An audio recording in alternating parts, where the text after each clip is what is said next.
So I'm very well aware that this isn't exactly an original topic, but I had a dream a few nights ago, and the second I woke up, my first thought was, this is going to be a video. Also, apparently being self-aware makes unoriginality excusable. But to backtrack a bit, in order to pad out the length of this video, I'm just going to be honest here, dreams kinda confuse me. I'm sure that there's a scientific explanation for why a lot of this happens, but I don't understand how half the stuff that happens actually does. That sentence sounded way better in my head. Point is, I've had multiple dreams where I've put myself in scenarios that I couldn't even think of, but then forget about them 5 minutes after I wake up. That's the frustrating thing about dreams, at least for me. No matter how hard you try to remember what happens in your dreams, you'll always forget, unless you write it down, and half the time, I'm too tired to properly create coherent sentences. More often than not, I'll just fall back asleep. I've had so many times where I've been immersed in a dream so much that when I wake up, I contemplate life for like 30 seconds and then try to continue the dream, most likely creating a Deus Ex Machina scenario where I'm way cooler and more powerful than I actually was. Like, I'll be fighting an evil sorcerer, dragon, boss thingy, and I'll be knocked down, right about to die, when I wake up. But then I go to continue the dream, and all of a sudden I'm a Super Saiyan and manage to magically ninja my way out of the situation and slay the dragon. I distinctly remember having multiple dreams where I'm a Pokemon trainer and getting super disappointed when I woke up and found that I wasn't, in fact, the victor of the Sinnoh League. Another side tangent, I've had multiple dreams that have connected and formed a full story, and I actually looked forward to the next time I would fall asleep, in hopes that I could see what happens next, despite having forgotten pretty much everything that happened. Weird how that works, actually. Even though I have no recollection of what happened, I'm still very much aware that it's a part of the same dream. One thing I wish I had the ability to do is lucid dream, which is basically where you can control what happens when you dream, and are aware that you're dreaming. Because one of the most frustrating things about dreaming for me is that I make so many stupid decisions that I would never make in real life, and being able to control what happens would help prevent most of the facepalm moments that happen afterwards. I somewhat recall a dream where I was in the middle of my health class and our health teacher had caught me using my phone, which is something that I never do, even if I hated the teacher. For whatever reason, I was sitting on this recliner chair thing and the teacher was confronting me about using my phone, and I kept denying that I was using it while I tried to hide it in the chair.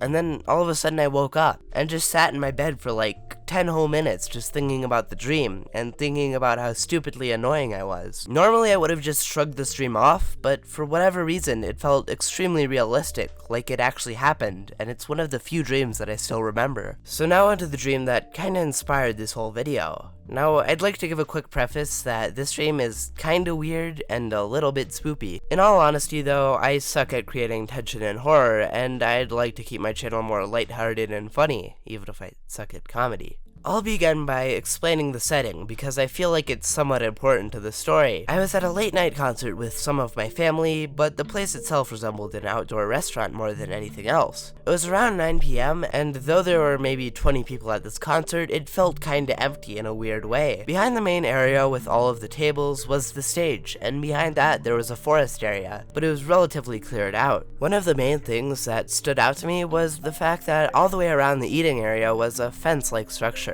but it had a bunch of holes in it, which confused me. I remember in the dream, I spent quite a few minutes just thinking about that fence, and the second I got the chance, I asked one of the waiters what it was, and they said something along the lines of, "Oh, those are just there in case someone tries to shoot us down with a machine gun," which sounds really stupid, but it was a dream, so I guess it just kinda made sense. Weirdly enough, right then I noticed a blood-red, rusted pickup truck pull up to the patio, and there were two things I noticed immediately. The first being that the driver was drunk and didn't have any eyes, and the second being that there was a machine gun in the pickup thingy of his car. I don't know what it's called, and I'm too lazy to look it up, okay?